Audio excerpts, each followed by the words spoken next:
ঘটনাৰ পিছতেই দবকাত সৃষ্টি হয় উত্তপ্ত পৰিস্থিতিৰ। একাপ চাহ, এটা জেলেপি আৰু এখন 50 টকীয়া নোট। চাহ জেলেপি খাই 5 টকা খুচুৰা দিব নোৱাৰাৰ বাবে প্ৰহিত হ'ল শিক্ষক। এই আজব ঘটনা সংঘটিত হৈছে দবকা। শুকুৰবাৰে দবকা চহৰৰ মাজমজিয়াত থকা এইখন স্বপ্ন টি ষ্টলত একাপ চাহ খাবলৈ বুলি প্ৰৱেশ কৰিছিল দবকা বালিকা বিদ্যালয়ৰ শিক্ষক ছফিকুৰ ৰহমান। পিছে চাহ জেলেপি খোৱাৰ পিছতেই লাগিল পইমাল। 5 টকাৰ চাহ জেলেপি খাই হোটেলৰ মালিকক 50 টকা উলিয়াই দিয়াৰ বাবে শিক্ষকৰ ওপৰত খৰ্গহস্ত হৈ পৰিল মালিক লিটন দেৱনাথ আৰু বেয়াকৈ প্ৰহাৰ কৰিলে এই শিক্ষকজনক।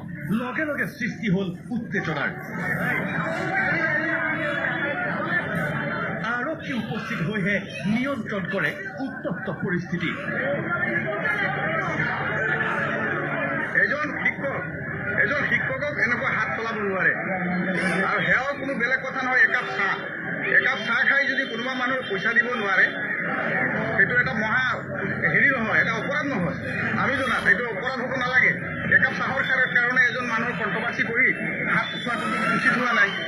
উল্লেখ্য যে স্বপ্ন টি ষ্টলৰ মালিক লিটন দেৱনাথে ইয়াৰ পূৰ্বেও বহুজন গ্ৰাহকক অপদস্থ কৰাৰ অভিযোগ উত্থাপিত হৈছে, যাৰ ভুক্তভোগী এইজন গ্ৰাহকো।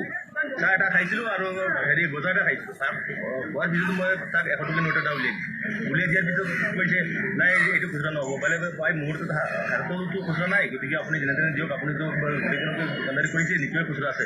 অশ্লীল ভাষা মোৰ লগত ব্যৱহাৰ কৰিছে। অৱশ্যে এই ঘটনা সংঘটিত হোৱাৰ পিছতে হোটেলৰ পৰা পলায়ন কৰে মালিক লিটন দেৱনাথে। কিন্তু একাপ চাহ আৰু জেলেপিৰ বাবে শিক্ষকক প্ৰহাৰ কৰা ঘটনাই তীব্ৰ চাঞ্চল্যৰ সৃষ্টি কৰিছে সমগ্ৰ দবকা অঞ্চলত। দবকাৰ পৰা দিলৱাৰ হুছেইন, নিউজ লাইভ।